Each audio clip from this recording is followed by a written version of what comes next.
آپ صلی اللہ علیہ وآلہ وسلم نے فرمایا روزہ انسان کو جہنم سے آزاد کرنے کا ذریعہ ہے،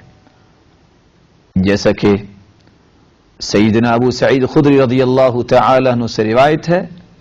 ما من عبد يصوم يوما الا بعد الله بذلك اليوم وجهه عن النار 70 خریفا۔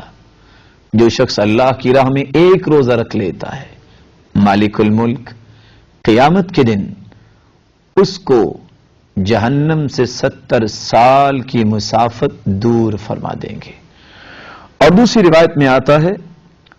جیسا کہ ابو امامہ الباہلی رضی اللہ تعالی عنہ روایت کرتے ہیں، آپ صلی اللہ علیہ وسلم نے فرمایا من صام یوما فی سبیل اللہ جعل اللہ بینہ وبین النار خندقا